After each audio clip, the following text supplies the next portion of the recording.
When you want to change or it's the beginning of a new year, it is so tempting, isn't it, to do more, to do better, to get bigger, to move faster, to change.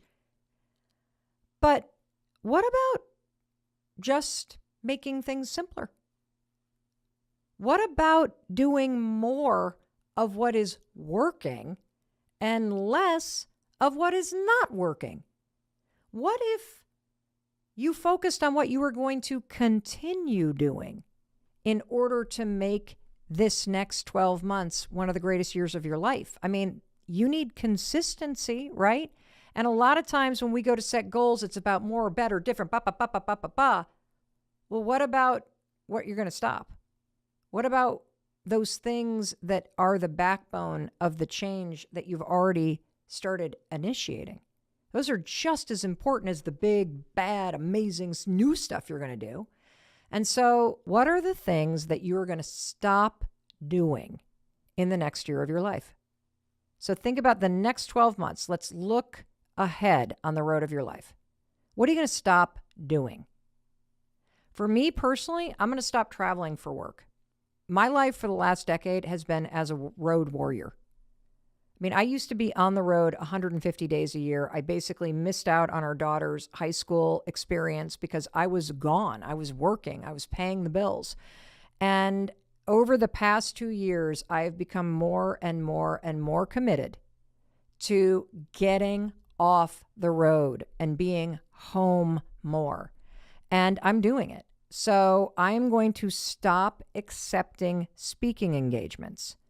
There's a handful that I'm willing to do if they meet certain criteria, but typically at this time of year, I would be fully booked a year ahead. There were years where I would have 120 speeches booked for the 12 months ahead. Not this year.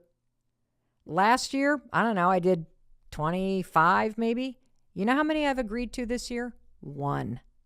February, the MGM Arena, Keller Williams. Let's go. 10,000 of you. We're going to crop dust that place with motivation and tactical advice.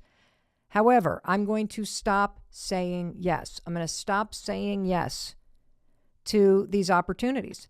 I'm also going to stop saying yes to all the people that come at us and want us to create content for them. And I'm going to focus on the project that are ours. So that's one thing that I'm going to stop doing.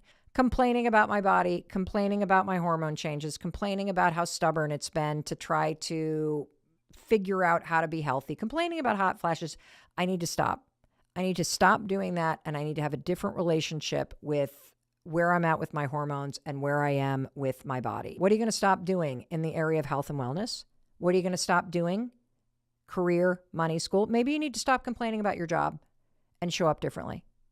Maybe you need to stop complaining about the lack of money that you have and start showing up differently around it. Maybe you need to stop complaining about relationship, love, and friendship and create a different relationship. Fun and happiness, purpose, spirituality, and meaning. These 5 categories. What are you going to stop doing? And stopping doing something, that can lead to massive transformation in your life.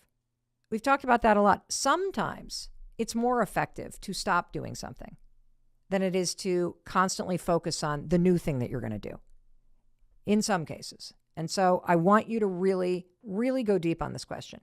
That brings us to question number 5. What do you want to continue doing this year? I love this question because when you make goals never prompt you to think about, well, what am I going to keep doing that's working? This question is so important because it gets you out of that whack-a-mole thing. You know how you can get into these phases in your life, or at least I do, where like I'm super focused on fitness. And so I focus on fitness. And then I ignore my relationship with Chris. Or I'm super focused on getting out of debt. And then I ignore the fact that I need to carve out time for happiness. And so when you also take the time to answer question number 5, what are you going to continue doing in the next year of your life? Well, I'll tell you what I'm going to continue doing. I'm going to continue using my let them theory. I love letting people have their emotional reactions and not managing them. I love letting people just show me who they are so I can figure out what I'm going to do in response. I love not being responsible for managing everybody else's emotional meltdowns and reactions and tantrums and childhood wounds and all that crap that we're all dealing with, and just let people be human. Let them have their reactions And I love the feeling of peace and control that it gives me in my life. And the final question that's going to help you create one of the best years of your life next year. What are you going to start doing when it comes to health and wellness? Thanks to Dr. G, who did the muscle-centric medicine episode with us, I am going to be strength training 3 days a week, period, full stop. Another thing that I'm going to start doing, you're going to love this. I'm going to start writing my next book, which is The Let Them Theory. That's right. I'm doing a whole book on it, and it's going to be incredible. I'm excited for it. I bet you're going to be excited for it too.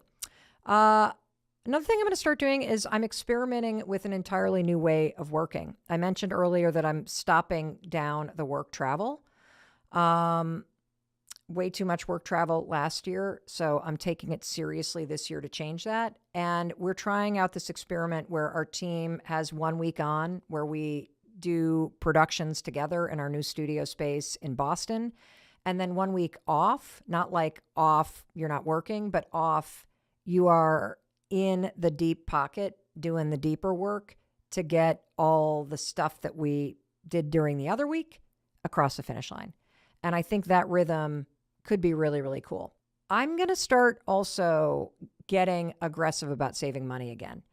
We moved up to Southern Vermont, as you probably know, and we did a renovation project up here. And like most everybody that does a little home renovation project, we went a little over budget. And I might have gone a little over budget on our new studio build out in Boston, you know.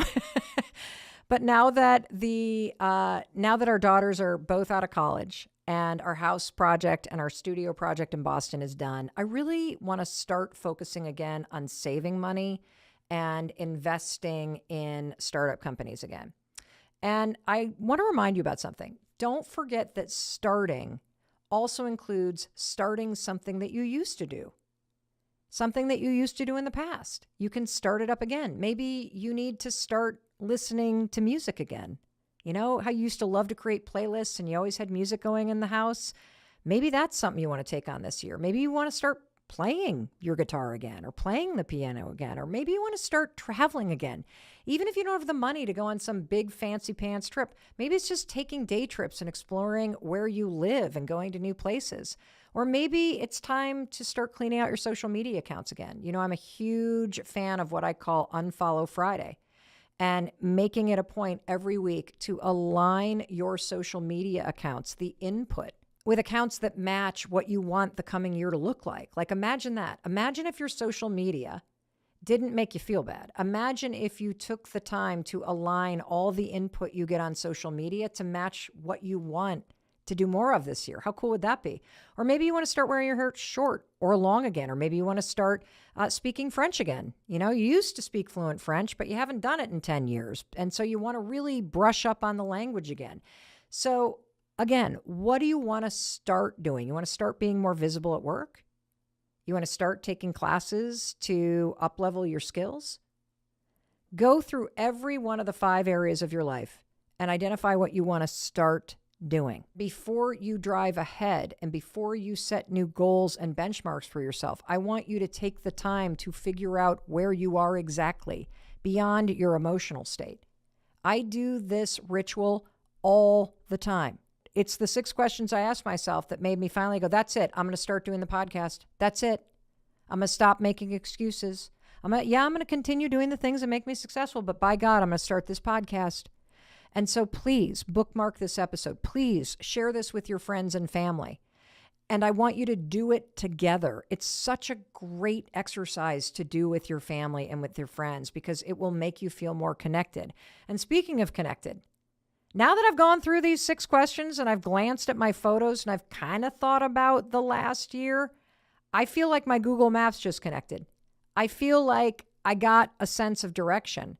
And I don't know about you, but I can't wait to dig into this exercise for real. And I cannot wait for you to do the same thing, to print out your journal, to write down your answers, to go through your phone and your calendar, to unearth all that wisdom, and to truly chart a course for yourself for the coming year that really matters and speaks to you.